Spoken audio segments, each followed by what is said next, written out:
Lo importante de las personas quiere decir que o lo interpretamos o lo llevamos a la práctica a través de la acogida incondicional a cualquier persona.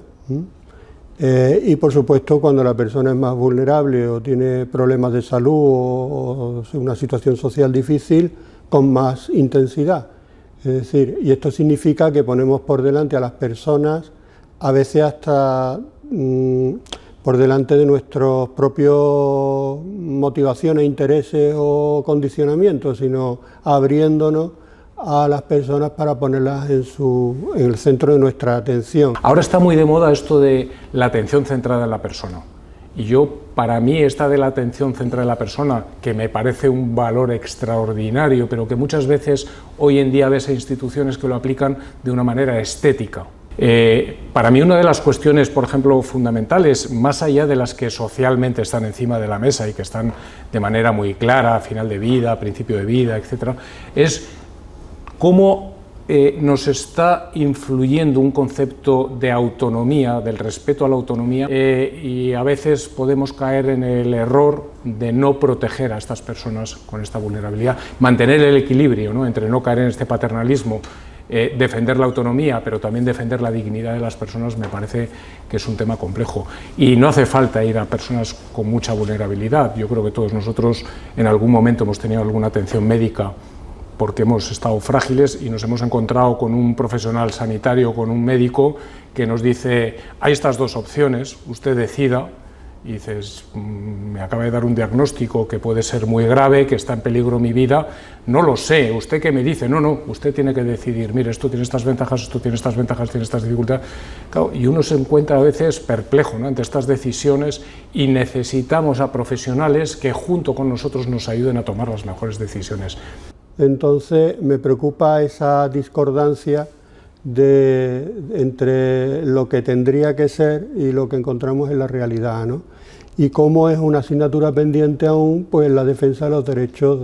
y la aplicación realmente de lo que implican los derechos humanos al mundo de la vulnerabilidad. Entonces esa aplicación de los derechos humanos a las personas creo que es un tema candente y que genera, que de algún modo es lo que has comentado, ¿no?, de la autonomía, cómo aplicar, cómo no aplicar, todo, y otros derechos que hay, que son el derecho a la salud. El otro problema importante me parece que para mí en bioética sería el tema de las nuevas tecnologías. Es decir, cómo las nuevas tecnologías, que no dejan de emerger y de ofrecernos posibilidades técnicas que en principio son valiosas, pero que también generan un poco de complejidad a la hora de aplicarlas, y a veces generan incertidumbres, ¿no? Y luego el tema de la investigación a nivel biomédico, me parece que hay algún tema por ahí importante, como es el tema de la genética, cómo la genética está desarrollándose exponencialmente, y de hecho se podrá hacer mucho bien gracias a esa investigación, lógicamente, porque eso es lo que se busca, el bien para las personas. Pero también tenemos una cantidad de incertidumbres acerca de cómo funciona el código genético y cómo hasta dónde no poder realizar ese tipo de investigaciones. Incluso diría, en donde toda la sociedad, si les preguntas, abogan por los derechos humanos, abogan por la defensa. La inteligencia artificial yo creo que es una herramienta que nos podrá ayudar mucho, como tú bien dices, sí. Ayuda mucho a lo mejor a hacer más certeros los diagnósticos, sí. Pero nunca creo yo que deberíamos de llegar a un momento en donde sustituya a la persona, la humanización de esa relación. No tenemos una cultura en España de asesoramiento ético, es decir, la gente acude al dentista, pero no acude al bioeticista.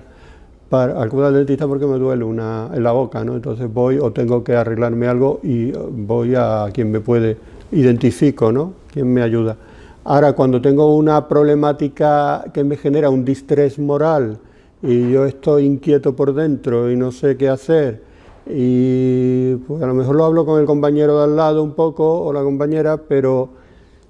acudir a un experto que me ilumine sobre y que me dé pauta o que me dé alternativa o que me haga pensar para que yo luego autónomamente, lógicamente, tome la opción que crea mejor, pues esa culturilla es la que intentamos también trasladar, ¿no?, a nuestros profesionales. Asesoramiento, ¿no?, esto que tú estabas comentando, que me parece que es fundamental. Claro, promover estos planteamientos no es en un día, no son en 2 días, requiere unas formaciones continuas, requiere ir profundizando en determinados conceptos, requiere acompañar a las personas, y no solamente a las personas, sino a los equipos. Cada vez más, yo creo que nos ocurre también en San Juan de Dios y en fundaciones hospitalarias,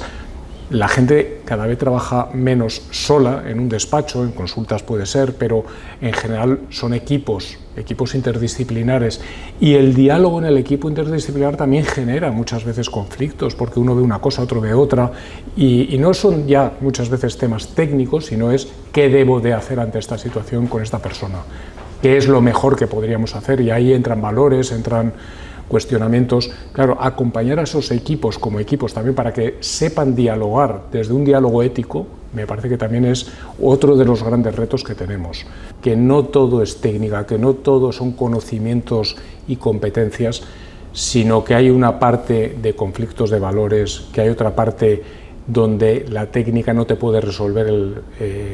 las dudas que tienes, y que por tanto el preguntarte si esto es lo mejor que se puede hacer, lo que se debe de hacer, lo más conveniente, esas preguntas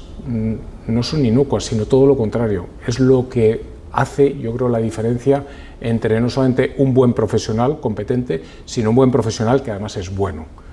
Y también que las instituciones nos movamos cada vez más, como estamos haciendo, ¿no?, ambas instituciones, a generar estos comités de ética asistenciales que también ayuden, porque claro, si generamos las preguntas, también tenemos que acompañar a los profesionales, y por tanto que generemos estas estructuras y animar a las personas a que se sumen a estas estructuras, que también pueden ayudar a otras personas. Es decir, la bioética es un instrumento, es un modo